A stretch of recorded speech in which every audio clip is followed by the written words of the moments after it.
Now Richard Allen is guilty of their murders. We have team coverage for you tonight. Let's get right to ITMate's Kyla Russell, who was in the courtroom when the verdict was handed down. I was about 6 feet from Richard Allen as that verdict came down. He showed little to no reaction, but his family certainly did.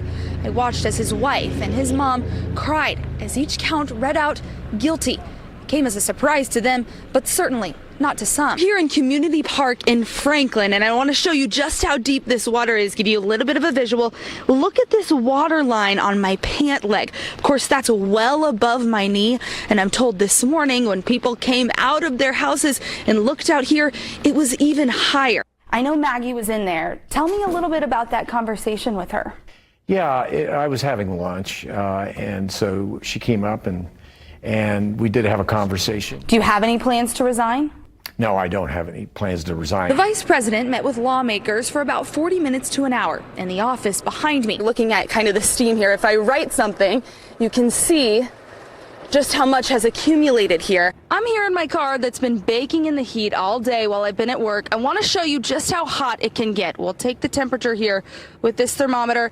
Yeah, 96, 94 degrees. Now, experts tell me when you start to look at temperatures that are above those 90 degrees, that's when the air conditioning unit inside of your car has trouble cooling off, which then adds stress to it and then could lead to it potentially failing. This is a copy of the Plainfield Community School Board's non-discrimination policy. I've highlighted the 3 times the word gender is mentioned just on the first page, saying it's a protected class. But now those words will be wiped away from the policy, and advocates are pushing the board to reverse course. And it's not just tickets to the finals that can be tricky, as the Circle City hosts some of sports' biggest events. Something to watch out for if you're trying to score a seat. If I had this little packet in my pocket just last month, it would have been up to the local prosecutor to decide if I'd face charges for violating the state's paraphernalia laws.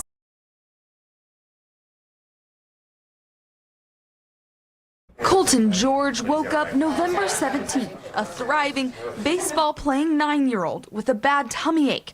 The next morning, he was an ICU patient.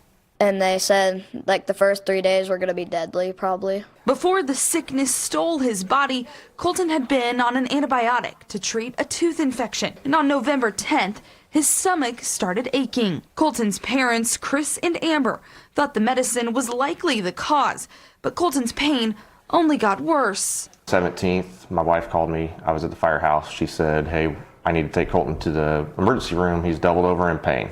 They arrived at the ER begging for answers and were soon moved to Riley Children's Hospital. After first believing Colton had colitis, doctors diagnosed him with a form of E. coli so severe it was causing his kidneys to fail. 10 doctors standing outside of his room, and Amber standing out there just bawling her eyes out. The next 18 days, Colton was confined to a hospital bed, and for 11 of them, he needed around-the-clock dialysis. And even for Chris, a Wayne Township firefighter, the sight of his son was hard to bear. That was devastating, to say the least. To sit there and see your child have a tube down his throat on a ventilator is something nobody needs to see. The days proved challenging.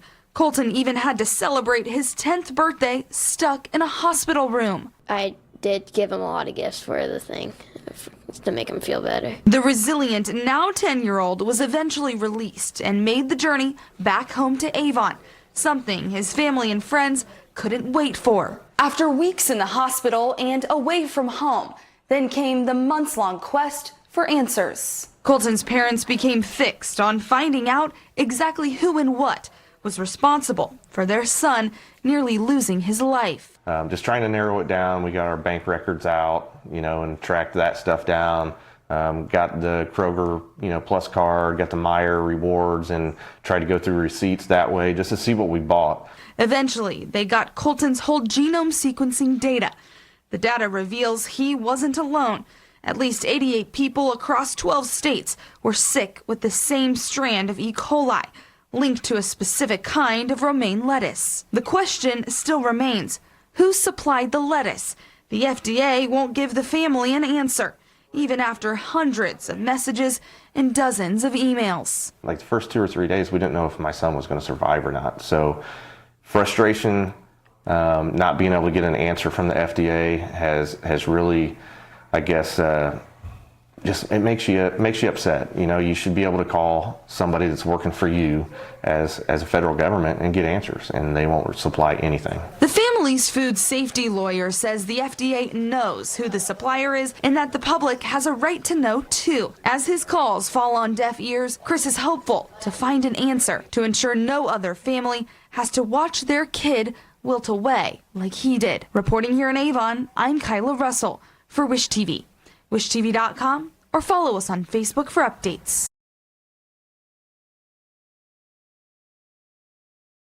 Kyla Russell has been on this story since the beginning. Kyla. Yeah, Farron, I just wrapped up my interview with the mayor a little bit ago. I asked him about his interaction with that new accuser. Her name is Maggie. It's an interaction that we caught on camera. Listen here for what he had to say. I know Maggie was in there. Tell me a little bit about that conversation with her. Yeah, I was having lunch, and so she came up and we did have a conversation. It's unfortunate that she's left the office because I thought she was a wonderful employee, but she's moved on to different things, and I just simply wished her the best. This is Maggie Adams McBride walking into a downtown restaurant. Hogsett is inside after deciding not to attend a press conference on an unrelated matter. And when he left the restaurant, I tried to ask him questions. Sir, why'd you cancel your press conference? It comes after an explosive city-county council meeting last night. Do not put your hands on me. Don't even do that. That Adams McBride spoke at, calling for the mayor's resignation. Has not been held accountable for internal harm experienced by its workers. We have heard from survivors who have experienced retaliation, harassment, and systemic neglect, and these patterns don't just exist in isolation. The mayor's former deputy campaign manager, Lauren Roberts, tells me the mayor's top aide, Thomas Cook, groomed her for years. She was thrown out of last night's meeting. Hogsett told me he was watching. And what did you think of the moment that Lauren Roberts was thrown out? I thought it was incredibly regrettable. Well, I think it's important that we continue to evolve the process for protection for all employees, and that includes confidentiality and anonymity if they do have concerns. Do you have any plans to resign? No, I don't have any plans to resign. We've got 2.5 years left in this term, and we have a lot to accomplish.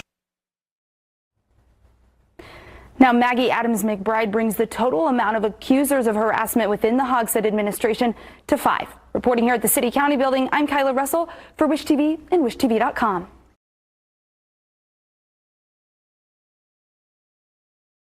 Some might call it a Christmas miracle. It's been months since Corbin Phillips has been home, but tonight he'll spend the night at his own house after 96 long days. A homecoming after months in a hospital bed. With cheers and a few tears, Corbin's Saturday night was a moment he didn't know would ever come. It was overwhelming, but in an excitement way.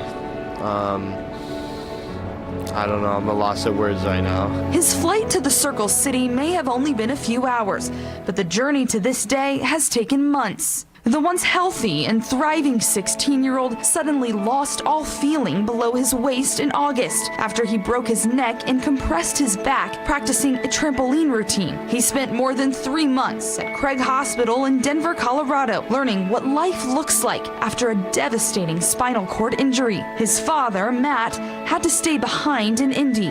He still doesn't, he has feeling below his waist, but no movement yet. We're still holding on to hope. It's a long recovery process, so it could take several years. It's Matt's birthday. Happy birthday, dear Matt. I asked him what it feels like to see his only boy, his partner in crime, roll through those doors. A gift that nobody else can give me. Corbin's mother, April, stayed with Corbin in Colorado. His younger sister, Kaylin, was counting down the seconds until she finally got to hug her mom. It's been hard because there's a lot of change to go through. We had to move. The family is selling their home, currently living in a small apartment as they figure out what equipment Corbin needs to survive and how to afford it. April's trying to juggle so much with Corbin's care and, recently going back to work. She works remotely, so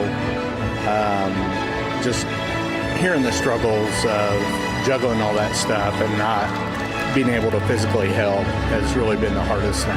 And as they navigate those next steps, they're grateful for a Christmas holiday marked by community. The amount of support we have from, my coworkers, family, our friends, it's just overwhelming. And if you're looking for ways to support the Phillips family, go ahead and grab your phone and scan that QR code on the screen. That will take you to the As Seen On section of wishtv.com, where I've posted all the ways that you can help. Reporting here at the Indianapolis International Airport, I'm Kyla Russell. Well, the teen went by Tug. He just turned 17 2 weeks ago, and loved ones say he played basketball at George Washington High School and loved being with friends. That's who he was with early this morning at a birthday party. Just before 3 a.m. Sunday, officers were called here to the grounds apartment. At first, they didn't find anyone hurt. Then a second call came in. Tug was shot dead inside a unit here on the 4th floor. IMPD says they believe a party was happening inside the unit, which was possibly a short-term rental. Neighbors confirmed to me the room was rented out overnight for a 19-year-old's birthday party. I got access to an email sent to the tenants Sunday afternoon, confirming the individual involved was the guest of a temporary visitor. They also say the person renting it out is no longer allowed at the apartment complex. But residents feel there's a deeper issue here. Waking up to that and knowing that there's Airbnbs happening in this building, and that was not something I was made aware of. 22-year-old Jade Eilers moved into the brand new apartments just a few months ago after graduating college. She's felt safe for the most part until now. On the lease she signed, it strictly prohibits short-term subletting or rentals, specifically saying it does not allow units to be posted on renting websites. And finding out that there was and currently is 5 or more listings on Airbnb that I looked up, I was scared, and it makes me really uncomfortable, and it makes me want to move right now. She often notices there being different people when she goes to the gym or to the pool. Someone once told her they were just there for work. At the time, she did not think much of it, but now she's scared, and she reached out to the apartment's management. They confirmed to her Sunday afternoon there is a company listing units online for short-term rentals. You can't just say something very vaguely and expect all of us to be okay. We're not okay. One example, tenants posted this in the apartment's halls this morning. This devastating event highlights the serious safety risks created by the dozens of Airbnb units operating inside our community. With constant turnover and little to no vetting, we're essentially living in a hotel environment, something most of us were never told when we signed our leases. It's not going to be an isolated incident, because something like this can happen again when we're not vetting the people who are in our building where we live, and it's our home. Now I've reached out to Airbnb for comment, but haven't yet heard back. The shooting is the latest, unfortunately, in a long line of youth violence incidents this summer. Now, you spoke to some anti-violence advocates, and what did they have to say? Yeah, Pam, I spoke to a pastor and the founder of a local group that works with kids. They say we cannot get numb to this. I wasn't shocked. Definitely frustrated. Grieving again for that young man and his family. I can't imagine waking up on a Sunday when we're supposed to be rejoicing in church and having to plan a funeral. But we really see it as something that we need to address, that not from a finger pointing standpoint, but really about, families and faith leaders and policymakers and schools all coming together to do our part, because we don't want to continue to see young people's lives cut short due to gun violence. Now, the City County Council recently approved new curfew hours that would keep anyone under 16 off the street by 9 p.m. all week. The only exception would be for those 15 and 16 on Fridays and Saturdays. They can stay out until 11 o'clock on those days. But these hours are in place for up to 120 days. The council would have to vote on any extensions. Now, councilors are expected to vote on a fine for parents of kids who break curfew in the next few weeks.